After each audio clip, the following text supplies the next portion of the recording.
Just when you would think that the left could not get any more desperate and annoying, these people, there were hundreds earlier today, like literally a few hours ago, at Trump Tower protesting Israel and Zionism, and it was a contingent amount of people that were protesting in the name of Mahmoud Khalil, whoever the hell that is, who's going to get deported by ICE back to Syria. So a transatlantic flight for free.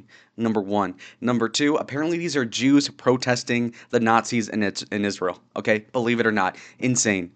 So you may be asking yourself, who are these losers that are trespassing on Trump's property? Why are they going to get arrested? I think we know why. And who the hell is Khalil Mahmoud or whatever? Why are people so worried about this one dude from Columbia University, which has really fallen off the charts recently? Why do people care if he's getting deported is my question. So let's get right into it. So as you can see here, this is basically what Columbia University looks like. They have protests going on 24/7 where these blowhards that are Palestinians against Zionism or Jews against Israel, which is oxymoronic to me personally. But anyway, you have these losers encamped, and it provoked Donald Trump to make that executive order where he said that you cannot protest with the mask on, which is good because most of these idiots wear the COVID mask 5 years after the sell-by date because they don't want to get doxxed, which means they don't want their identities revealed, though they're protesting in public. So it's kind of like having your cake and eating it too. So, anyways, also, like you said, like I've been saying, it looks like an encampment here. They're just clogging the place up, making it look ugly. We're in American soil. American federal taxpayer money is paying for these idiots to hoist a foreign flag. And you know what? I'll give Zelensky credit. You know, when Ukraine was invaded by Russia, what I didn't really see was my university full of encampments for Ukraine against Russia and then begging America to stop the war somehow. Okay, the Europeans did not make us do that. But these Palestinians feel like they have the right to really just trespass and to do whatever the hell they want, and I'm sick and tired of it. Now, I really want to make this video about roasting these idiots at college because, frankly, my University of Arizona campus has had protests in the past year that have been resulting in people stealing fencing from the cops and the university, tear gas being used or whatever. I mean, things get ugly when these protests happen, and nothing happens. They don't do these protests for any reason. I mean, what is the name of this encampment? You remember Chaz from 4 years ago? Well, look at this. The Columbia School has the Gaza Solidarity Encampment. What the hell does that do for Gaza? Do you think that's going to stop a Israeli missile from blowing up a hospital? That's what they're claiming. Oh, they're killing civilians. Okay, what is you standing here and posting on Twitter? What is that going to do? These blowhards, I can't believe it. It's a freaking joke. Imagine if I, as a Republican and Trump were in office, I'm like, hey, I'm going to build a wall in Phoenix, Arizona, in solidarity for the wall we need in the southern border. It's like, bro, that does nothing. You're wasting resources. Just get a job.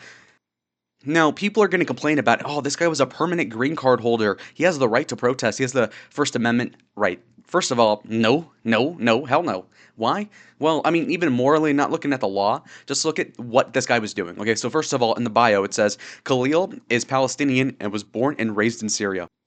All right. At the time of the protest last year, he was in on a U.S. F1 student visa as a graduate student at Columbia School of International and Public Affairs. So here's my question. Why are we giving green cards to folks that are going to Columbia, liberal school? Secondly, why are we letting people that are Palestinian from Syria go to a school where a lot of Ivy Leagues have a lot of Jews there, obviously, right? Because high scores, smart people, rich people. Okay, there's a lot of Jewish people. You think a Palestinian immigrant's going to do well and gel well with a lot of Jewish folks in the upper graduate or graduate diploma area? No, I don't think so. And also, okay, you give the student visa to a guy who's going to the School of International and Public Affairs. Wait, I thought this was America first. Wait, you're from Syria and you want to learn about other countries' international public affairs? How the hell is that going to help the conservative cause? And by that I mean just conserving what we have as a country. What do we gain from having a guy who's a liberal, obviously, studying public affairs and international relations in Columbia, liberal school? This is an L. Like, basically, we're just giving a green card to somebody who hates America for what it stands for, at least. And so, I mean, this is just stupid. Also, the geniuses on the left don't tell you this part, but apparently he told Al Jazeera a long time ago that he was concerned that he could face disciplinary action by the university for these protests, and he could even lose his student visa. So think about it. He could be deported by Colombia for protesting, and the left wouldn't have mentioned it. But because Trump made that executive order that you can't be a scumbag in public and trespass or do whatever else protesting for Palestine or be anti-Semitic, now the left is in a frenzy, has their panties in a wad, and I got to tell you, in a bunch, frankly, and come on. So you see the hypocrisy. It's always hypocrisy with these people. It's a little redundant to say even. Here's a beauty.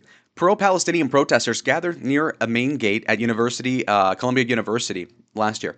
So these bastards will be the most annoying cockroaches on the planet when it comes to protesting. They'll go to the main gate, clog up traffic. In Canada, I've seen Palestinians, like refugees, basically just blockading freeways for Palestine. What the fuck does that do? What is stopping white people going to work due to end the occupation of Gaza by the Israelis? Like, it doesn't.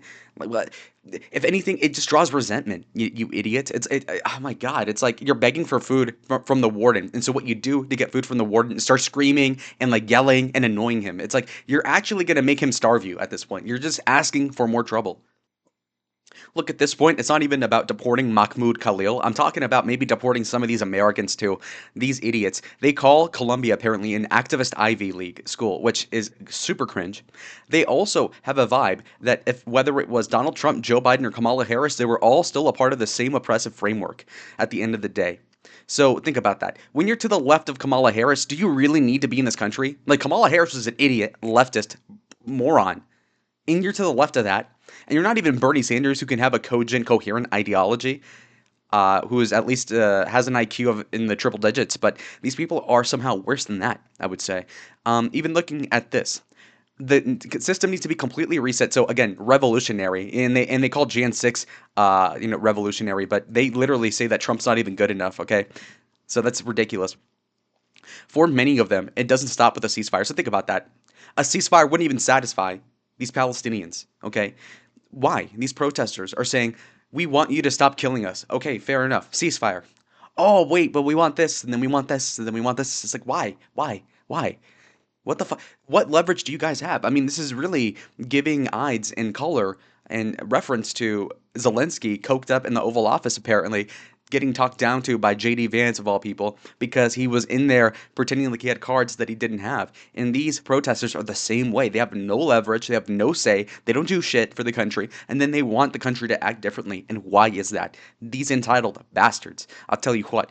Also, they see the U.S. as the belly of the beast. Okay, then get the fuck out then. Hey, don't let the door hit your ass on the way out. You know what? I will. Taxpayer funded. Let's pay these people to fly to Gaza. Go fight the Israelis yourselves. Why not? Go fight in the Ukraine and kill Putin. Who cares? The point being, rhetorically, that I'm making is that they're anti-American. And I'm not even saying the Palestinians. Even these white people, even these atheist Jews that are anti-Israel, that are anti-Zionist, a lot of these people are just straight up hating the country. Go to Germany, go someplace else. There's no room for you here. These citizens should be deported. I'm not even kidding. If you legitimately hate America, you hate the Constitution, you hate our democracy, why the hell are you in our country? I don't think it's crazy to say. I think they should be given the option to say, hey, here's $2,000. All right, bye. Okay, you have a data pack, bye. Because these people in their dorm rooms are fomenting not even a revolution. They're too lazy. They're too limp-wristed. But they are certainly an annoyance and a pestilence that you don't need. The beast being capitalism, colonialism, and any other form of oppression. So again, colonialism, that was hundreds of years ago. Capitalism, that's the only thing that works, okay? Sweethearts, sorry. And essentially all other forces of oppression. This end phrase is so key here. Basically, they're saying, I have 2 points to make, 2 grievances, and then, yeah, I'm going to complain about other stuff, so yeah, oppression. Screw you.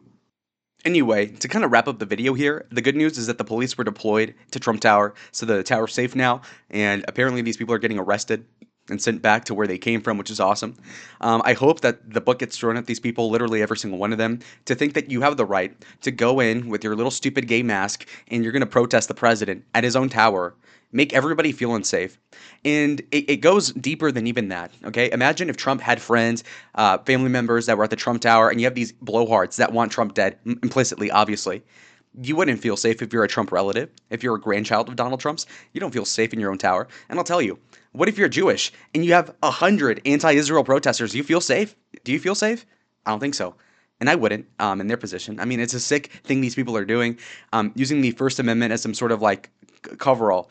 And it's BS because we know that certain levels of protest, whether they be illegal, trespassing, or otherwise unconstitutional, are exactly that. I mean, come on. So, but anyways, if you like the video, hit that like button, of course. Subscribe if you want more content like this, and comment down below your thoughts, and I'll get to you when I can. See y'all in the next one. Adios.